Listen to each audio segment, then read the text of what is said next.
വിനോദസഞ്ചാരികളെ ഒരു കുടക്കീഴിലെത്തിക്കുകയാണ് Kerala travel mart.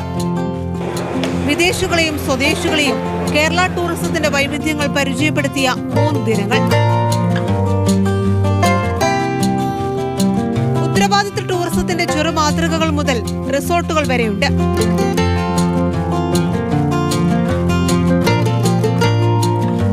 Thenmala ഉൾപ്പെടെയുള്ള കേരളത്തിന്റെ ഇക്കോ ടൂറിസം സാധ്യതകളും വിനോദസഞ്ചാരികൾക്ക് മുമ്പിൽ തുറന്നു വെക്കുന്നു.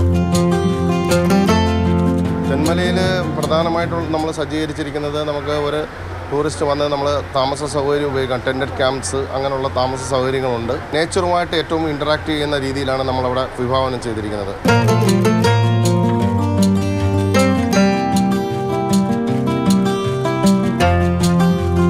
വയനാട് ടൂറിസത്തെ കൈപിടിച്ചുയർത്താനുള്ള ശ്രമങ്ങളും KTMലുണ്ട്.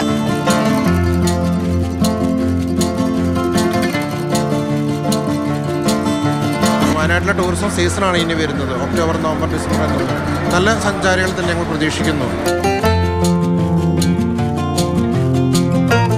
80ഓളം രാജ്യങ്ങളിൽ നിന്നുള്ള വിദേശ ബയർമാരുടെ സാന്നിധ്യം ഇത്തവണത്തെ പ്രത്യേകതയാണ്.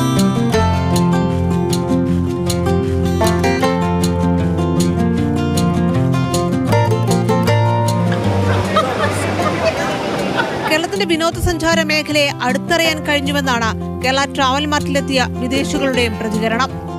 I feel good. I love it. It's beautiful. Yeah.